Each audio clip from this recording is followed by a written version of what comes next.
Shalom saudara, kembali kita mengikuti Abam. Ini masuk episode 1106. Ya, puji Tuhan, kita akan memulai. Mari, Rani. Yang pertama dari seorang wanita berusia 35 tahun, sudah menikah dari Kalimantan Tengah, Jemaat GSKI. Shalom Bapak Rohaniku dan tim Abam, semoga Bapak sehat-sehat. Maaf Pak, saya pernah bertanya di episode 1075 tentang anak saya yang meninggal di kolam renang pas Paskah. Nah Pak, saya mau bertanya, apakah anak saya meninggal ada kaitan dengan adat istiadat? Saya potong dulu. Kalau Anda adalah anak Allah, anak Tuhan yang bersekutu dengan Tuhan dengan baik, tidak ada kaitannya dan tidak ada dampak dari adat istiadat. Teruskan. Soalnya keluarga suami intimidasi saya karena belum bayar belis. Belis itu merupakan simbol penting dalam perkawinan laki-laki dan perempuan di NTT. Atau belum selesai laksanakan adat, sehingga anak saya meninggal. Sama sekali tidak ada kaitannya, karena meninggalnya juga dalam acara kamu sedang merayakan Paskah. Karena kami menikah di perantauan, jadi orang tua belum saling bertemu sehingga membuat anak saya meninggal. Padahal kan Bapak bilang anak itu titipan Tuhan, jadi sudah waktunya dipanggil Tuhan. Ya, itu benar. Terus? Apakah benar Pak, hal ini berkaitan dengan adat? Sama sekali tidak. Dalam teropongan saya juga tidak. Sampai keluarga orang tua suami berdoa, katanya ada penglihatan dalam persekutuan doa. Kalau itu karena kami menikah di perantauan. Keluarga pihak laki-laki belum bertemu sehingga anak saya meninggal. Tidak ada aturan itu dalam Alkitab, jadi jangan mempercayainya. Padahal orang tua saya bilang merestui kami menikah dan orang tua saya tidak permasalahkan adat. Kata orang tua saya, intinya kalian sehat dan jangan lupa Tuhan. Berarti orang tua juga sudah memberikan restu, jadi tidak masalah. Saya sudah membawa suami saya bertemu dengan keluarga saya dan juga bertemu keluarga suami. Saya bingung akan hal itu. Saya depresi, Pak. Anak saya meninggal dan saya diintimidasi dengan hal begini. Oke, secara moral umum saja, tidak usah bicara mengenai kehidupan orang Kristen ya. Secara moral umum saja, orang yang sedang berduka cita seperti Anda tidak boleh diintimidasi seperti ini. Ini sudah tidak etis. Baru-baru ini saya diancam. Kalau saya tidak percaya dengan penglihatan itu, akan tahu akibatnya. Tolong pencerahannya, Pak. Kalau pribadi saya tidak percaya akan hal itu. Jangan percaya, justru kalau kamu percaya, kamu bersalah kepada Tuhan. Ya, jadi putuskan saja semua ikatan-ikatan perjanjian dengan roh nenek moyang dalam nama Yesus, dan putuskan ikatan dengan perjanjian atau dengan penglihatan itu dalam nama Yesus. Amin. Oke. Selanjutnya dari seorang wanita berusia 51 tahun, sudah menikah, memiliki satu anak dari Sulawesi Utara, jemaat salah satu gereja mainstream di Indonesia. Ya, saya pernah bertanya 2 kali di Abam. Terima kasih ya Pak untuk nasihat dan arahan dari Bapak. Sudah 2 kali saya bertanya dan diarahkan sehingga keadaan hidup saya lebih tenang dan lebih baik. Terus? Bagaimana ya Pak untuk tidak terlalu sedih dalam menyembah dan berdoa? Karena saat saya memanggil namanya, air mata saya menetes, mulut saya keluh dan hati saya juga sedih. Karena saya merasa tidak layak menghadap Bapa. Saya bisa mengoperasikan komputer karena dulu saya punya pengalaman kerja di Jakarta dan bisa memasak.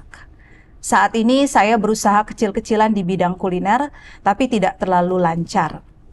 Apakah saya juga bisa didaftarkan di grup WhatsApp? Ini sudah. Terima kasih Pak Eras yang baik untuk semua teladan dan doamu untuk kami semua anggota Abam yang sudah mengalami perubahan dalam hidup kami. Kiranya Elohim Yahweh selalu melindungi dan menyertai Bapak senantiasa. Ini apa yang ini? Ini ucapan terima kasih. Ya, ucapan terima kasih dan tadi ada pertanyaan juga Pak. Apakah saya bisa bekerja paruh waktu Pak di sekolah yang akan dibangun di Tomohon ya? Ya, sebelumnya juga dia bertanya bagaimana ya Pak untuk tidak terlalu sedih dalam menyembah dan berdoa. Kenapa mesti sedih? Sebenarnya kualitas penyembahan kita itu tidak ditentukan oleh kemampuan kita mengucapkan syair penyembahan, tetapi bangunan berpikir yang kita miliki. Ya. Bangunan berpikir yang kita miliki. Karenanya Anda harus mendengarkan firman Tuhan yang saya sampaikan di truth.id. Bangunan berpikir kita kalau lengkap, kalau utuh, atau kita lebih terbangun dengan baik, kita tidak perlu senang untuk apa yang tidak perlu kita senang. Dan tidak perlu susah untuk apa yang kita tidak perlu susah. Tidak perlu takut dan cemas untuk apa yang tidak perlu kita takut dan cemas. Tapi harus takut dan cemas untuk apa yang harus kita takut dan cemas. Apa itu yang takut? Apa itu yang harus membuat kita takut dan cemas? Terpisah dari hadirat Allah. Jadi bangunan berpikir itulah yang membuat kita takut, tidak takut, senang, tidak senang secara benar atau secara proporsional. Jelas nggak? Jelas. Jadi tidak bisa saya nasihati cuman ya pokoknya jangan susah, nggak bisa. Karena Anda harus memiliki pemahaman tentang hidup, tentang kebenaran secara lengkap. Adapun kalau nanti kerja di Tomohon, Anda usia berapa ini? 51 tahun. Ya. Iya. Oke. Nanti biar dihubungkan dengan ini, dengan pihak Tomohon ya. Iya. Oke, teruskan. Selanjutnya dari seorang wanita usia 65 tahun sudah menikah dan tinggal di USA. Shalom Pak Erastus, terima kasih masih diberi kesempatan untuk bertanya agar saya bisa tahu apa jawaban Tuhan melalui Pak Erastus. Saya selalu membantu kakak saya dan anaknya. Kakak saya tidak pernah menikah resmi di hadapan Tuhan maupun negara. Dia mempunyai 2 anak yang sudah besar dari hasil mereka hidup bersama selama 45 tahun dan sekarang mereka tinggal bersama mami saya. Sekarang kakak saya tinggal di USA dan saya senang dia dapat jodoh di sana. Saya pernah merenovasi rumah mami saya beberapa kali. Tapi ternyata mereka mengambil kesempatan untuk mengambil untung padahal mereka tinggal di sana. Saya juga memiliki rumah di Tangerang. Waktu saya memperbaiki rumah tersebut, dia juga ambil keuntungan. Anaknya yang pertama juga selalu begitu. Saya suruh buat SIM mobil dan motor. Duitnya diambil tapi tidak bikin SIM. Setiap bulan saya selalu kirim uang untuk mami. Selama kakak saya tinggal di Amerika selama 8 tahun, dia kasih mami uang paling banyak maybe cuma 20 kali. Itu pun di bawah Rp500.000. Sekarang saya lagi di Indonesia dan saya baru tahu perbuatan mereka selama ini. Anaknya yang pertama hutangnya banyak, termasuk hutang judi online, bahkan surat rumah mami digadai sejak tahun 2011. Dan sampai sekarang belum lunas karena terlalu banyak hutang. Dia pun juga memakai obat terlarang. Saya berpikir orang tua tidak bisa mendidik anak, karena kakak saya selalu pergi setiap hari sama teman-temannya, ninggalin dia meninggalkan anaknya di rumah sama mami atau popo. Surat rumah saya pun digadai dan karena saya mau pulang, baru cepat-cepat ditebus. Saya sampai pikir kenapa bisa seperti ini. Kakak saya tidak pernah cerita soal hutang. Mengenai gadai rumah, sampai sekarang mami tidak tahu surat rumahnya digadai. Selama ini mereka tutupi. Kalau sampai mami saya tahu, entah apa yang akan terjadi pada mami. Saya berdoa supaya jangan terjadi apa-apa kalau mami sampai tahu, karena saat ini usia mami 88 tahun. Kakak saya di Amerika juga tidak menikah resmi, hanya peneguhan di gereja. Itu pun saya tidak hadir, karena mereka tidak kasih tahu saya dan suami. Padahal untuk ke Amerika semua biaya saya yang bayar. Kakak saya ini juga tinggal di rumah saya selama 6 tahun tapi tidak pernah membayar apa-apa. Sebenarnya itu tidak apa-apa asal dia bisa ada uang simpanan untuk hari tua. Terakhir Oktober 2023, saya masih bicara sama kakak saya untuk balik aja ke Indonesia karena laki-laki itu tidak menikahi kakak saya selama mereka tinggal bersama 2 tahun. Sampai sekarang, kakak saya tidak pernah memberi pesan sejak saat itu, dan dia tidak pernah menelpon saya. Mungkin karena dia marah saya tegur. Apakah saya salah menurut Pak Eras? Anak dan bekas suami kakak saya yang di Indonesia masih tinggal bersama mami karena mereka tidak ada rumah dan tidak bisa bayar kontrakan.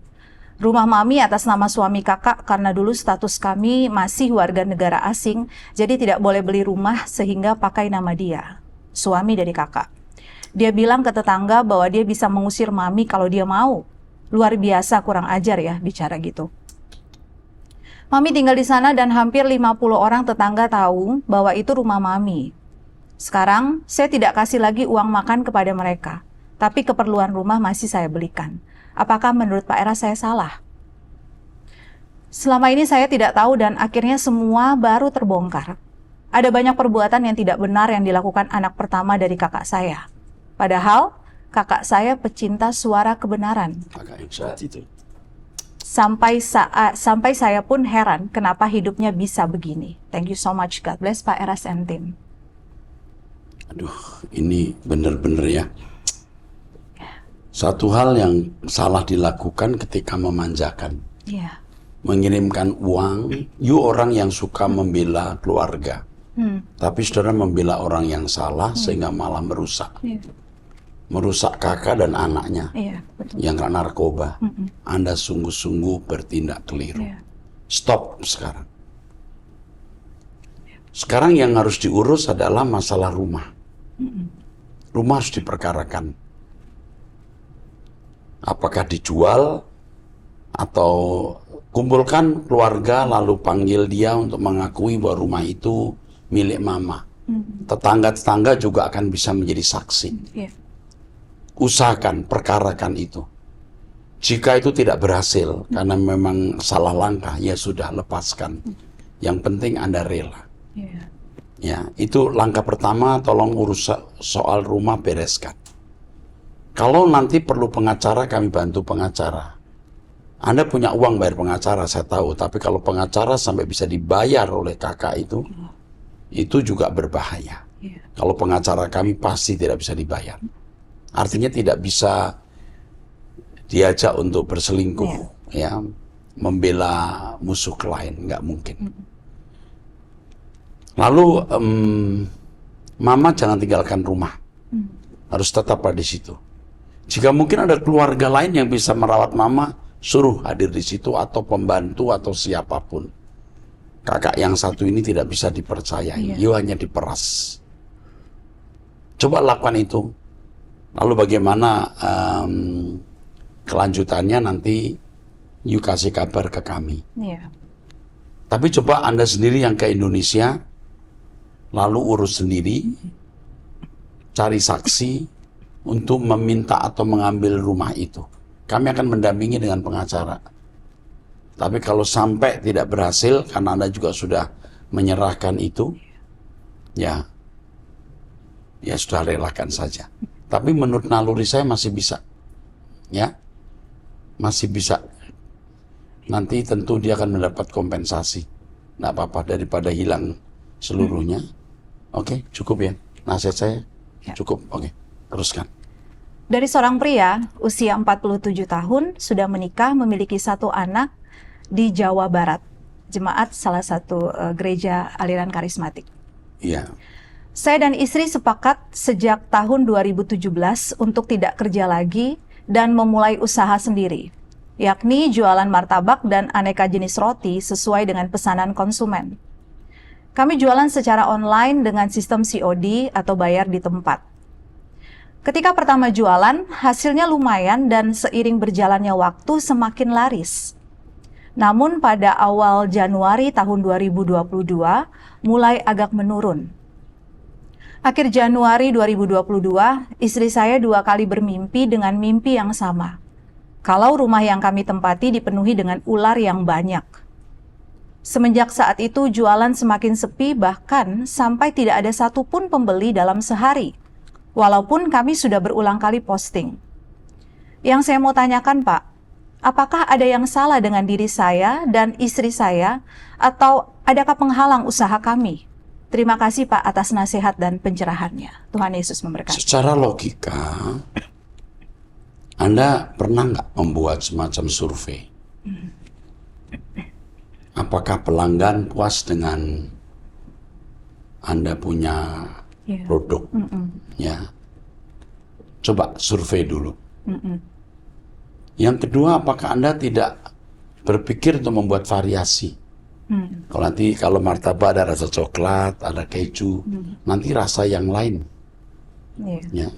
Atau bagaimana supaya secara psikologis bentuknya dibuat manis misalnya, warnanya dan lain-lain.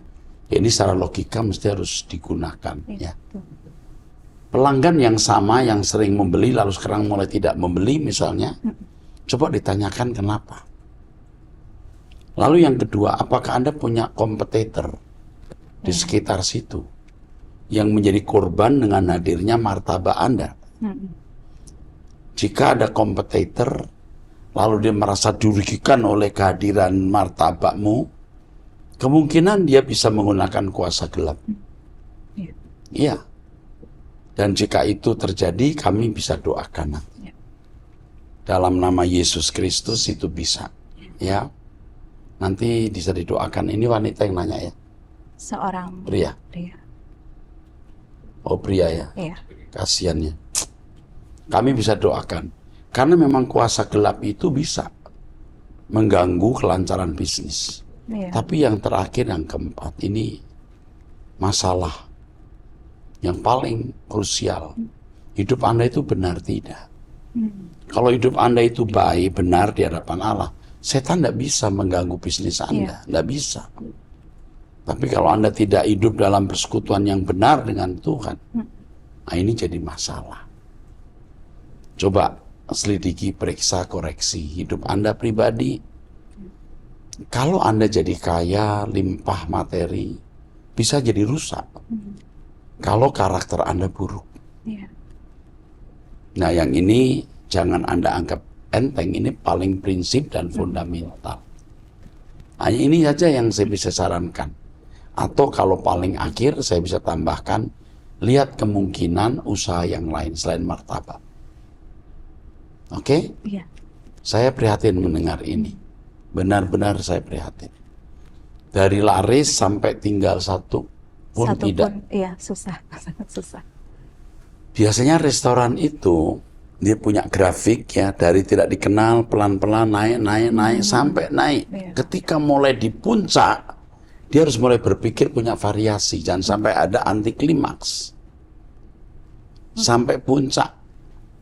Dan kalau Anda misalnya punya restoran atau punya warung atau punya tempat itu ya, gerobak atau etalase, usahakan tidak dirubah. Misalnya Anda punya restoran mie ayam, tempatnya seperti agak kumuh gitu ya. Jangan Anda jadi buat manis, buat lebih bagus. Secara psikologi justru merusak. Setelah dibikin rapi, bagus, malah sepi. Jadi keadaan yang membuat orang betah itu cukup, jangan dirubah-rubah. Paling tambah kursi saja. Anda ngerti maksud saya? Sebab orang bisa memiliki cita rasa itu bukan hanya dari lidah, tapi dari environment yang ada. Ya. Tadi di bawah tenda, di bawah pohon ada tenda, wah rame. Begitu you kasih tempat yang bagus, Anda bangun sebuah tempat dari tembok misalnya, jadi sepi. Kenapa bisa begitu? Nah, ini juga harus dipelajari dengan baik. Tidak ada yang mengajari saya hanya dari pengalaman aja. Dari pengalaman saya melihat kenapa jadi sepi ya sejak dibuat rapi, nggak boleh. Tidak mutlak, pasti begitu. Tapi saya sudah melihat beberapa kejadian. Tidak mutlak, ingat ya, tidak mutlak ya. Kadang-kadang Anda dari tempat yang seperti setengah kumuh, dibuat rapi, malah tidak ramai. Tapi kalau Anda memang ada di mall, ya harus rapi dan bersih. Oke, itu hanya pengalaman saya, jangan dibuat sesuatu yang bersifat baku. Tapi pengalaman seorang yang sudah berusia seperti saya perlu dipertimbangkan. Oke, mengerti ya? Oke, teruskan. Selanjutnya dari seorang pria usia 46 tahun, single, tinggal di Banten, jemaat GSKI. Iya. Shalom Pak Eras, mohon penjelasannya untuk 2 ayat berikut Pak. 1 Petrus 3 ayat 19 dan 20. Ayat 19, dan di dalam roh itu juga ia pergi memberitakan Injil kepada roh-roh yang di dalam penjara. Ayat 20, yaitu kepada roh-roh mereka yang dahulu pada waktu Nuh tidak taat kepada Allah, ketika Allah tetap menanti dengan sabar waktu Nuh sedang mempersiapkan bahteranya, di mana hanya sedikit, yaitu 8 orang yang diselamatkan oleh air bah itu. Jika ada keselamatan di luar kepercayaan kepada Yesus Kristus, lalu apa urgensinya orang percaya memberitakan Injil? Apalagi kepada umat beragama tertentu yang kita kenal sangat baik dan banyak membantu dalam hal kemanusiaan. Mohon Pak Eras berkenan untuk menjelaskan lagi konteks ini agar selaras dengan Markus 16 ayat 15 sampai 16. Pergilah ke seluruh dunia, beritakanlah Injil kepada segala makhluk, siapa yang percaya dan dibaptis akan diselamatkan, tetapi siapa yang tidak percaya akan dihukum. Terima kasih Pak Eras dan tim, God bless you all. Pertanyaan ini sudah sering dikemukakan kepada saya. Saya kira bukan kali ini saja ya, tapi sudah beberapa kali disampaikan. Kata memberitakan di sini, kalimat memberitakan di sini tidak boleh diartikan memberitakan Injil seperti kita memberitakan Injil. Kata memberitakan di sini dalam teks aslinya mestinya keruxo, to proclaim. To proclaim. Ya, kita tidak tahu dalam bahasa Indonesia diterjemahkan memberitakan. Bisa membangun asumsi yang salah. Jadi ketika Yesus mati di kayu salib, Yesus datang memproklamirkan bahwa dirinya sudah mati menebus dosa-dosa. Itulah sebabnya di dalam kitab Efesus dikatakan dia melepaskan tawanan-tawanan dalam penjara di dunia orang mati atau di Hades. Itulah sebabnya ketika Yesus mati ada kebangkitan. Siapakah yang dibangkitkan? Orang-orang saleh. Orang saleh bisa Abraham, Samuel, dan yang lain-lain. Yang itu saya pahami sebagai 24 tua-tua yang dilihat oleh Yohanes Pembaptis. Yohanes di Pulau Patmos, Yohanes Pembaptis. Yohanes di Pulau Patmos di sekitar tahta Allah. Karena dia memproklamirkan, dia mengangkat tawanan. Sebab semua orang mati sebelum Yesus mati di salib, itu semua ditawan. Kecuali Henokh, Musa, dan Elia. Musa saja diperebutkan. Ya, kalau dikatakan tuh yang diperebutkan itu tubuhnya. Ya, ya, diperebutkan tubuhnya. Dalam teks aslinya tidak diperebutkan mayat. Diterjemahkan bukan mayat, bukan petoma, tapi soma, tubuh. Tubuhnya yang diperebutkan. Karena iblis mau Musa juga dikubur, tapi Allah mau Musa diangkat seperti Elia, Henokh. Ya. Jadi semua ditawan. Dan Yesus datang ketika mati, turun ke kerajaan maut, dia memproklamirkan keruxo. Lalu kalau bicara soal penginjilan, pergilah jadikan semua bangsa muridku. Nah di sini konsep penginjilan harus benar. Menginjil itu sebenarnya bukan sekedar membuat orang masuk agama Kristen, tetapi untuk menunjukkan bahwa ada juru selamat yang datang ke dunia. Juru selamat yang bukan hanya untuk orang Kristen, tapi untuk semua manusia. Tetapi kalau orang menjadi umat pilihan, dia harus sempurna seperti Bapa, serupa dengan Yesus. Jadi bukan hanya menjadi orang baik, kalau hanya menjadi orang baik, agama mengajarkan. Karena itu orang Kristen harus menjadi saksi. Tuhan berkata, jadikan semua bangsa muridku jadi saksi loh. Kisah Rasul pasal 1 ayat 2, 8, 6 sampai 8. Bukan hanya menceritakan tentang Yesus, jadi saksi. Bagaimana kehidupan orang Kristen itu sempurna seperti Bapa, serupa dengan Yesus. Ini loh jadi model ini loh. Nah ini banyak orang sudah salah. Sekolah di sekolah Alkitab, ikut ada bimbingan penginjilan. Hanya menceritakan tentang Yesus begini begitu.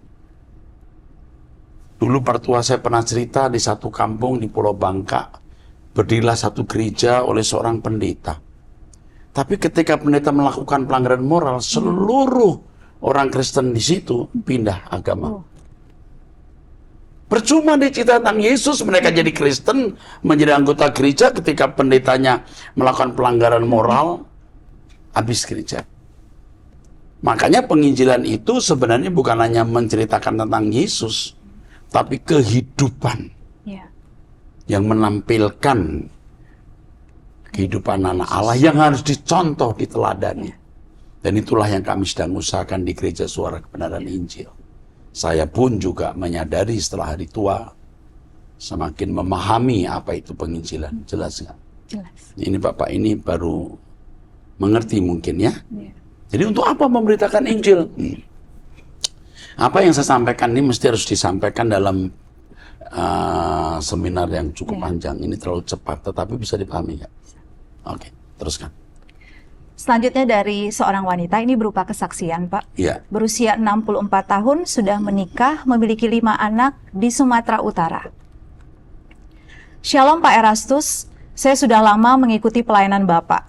Awalnya saya melihat pelayanan Bapak melalui televisi. Saya sangat tertarik dan diberkati dengan setiap pujian dan penyembahan Bapak setiap pagi. Anehnya Pak, setiap dalam doa pagi yang Bapak pimpin, selalu ada cahaya putih mengelilingi seluruh tubuh Bapak. Itulah penglihatan saya. Kiranya Allah semakin memberkati pelayanan Bapak. Permohonan saya Pak, dukungan doa dari Bapak supaya pelayanan saya juga semakin diberkati Tuhan di usia saya yang sudah 64 tahun sekarang ini. Terima kasih banyak Pak. Terima kasih untuk kesaksiannya Bu. Ya. Kesaksian Ibu seperti pistol yang taruh di jidat saya ini. Harus betul-betul cahaya putih itu tidak hilang. Ya. Jangan suatu hari loh kok saya jadi warna hitam misalnya. Ya, supaya tidak hilang ya. Terima kasih Bu untuk kesaksiannya. Kalau saya boleh menanggapi, saya harus mengatakan untuk menjadi kesaksian dan berkat untuk yang lain. Saya berusaha untuk hidup tidak punya celah. Saya berusaha untuk hidup suci. Ya, saya belum sempurna, tapi sebelum tidur hampir tidak perlu saya minta ampun karena saya merasa tidak ada dosa yang saya lakukan. Oke, teruskan. Dari seorang pria usia 38 tahun, sudah menikah namun status bisa ranjang 6 tahun. 6 tahun. Ya, memiliki 1 anak dan dari Riau. Aduh, sedih. Terus. Shalom Pak Pendeta Erastus yang diurapi Allah Bapa dan yang saya kagumi. Sebelumnya saya sudah pernah bertanya di Abam 1023 yang menceritakan kisah saya di mana istri saya selingkuh dengan mantannya. Sehingga saya pulang kampung bersama anak saya dan Bapak memberikan nasihat supaya saya mengirim pesan kepada istri saya.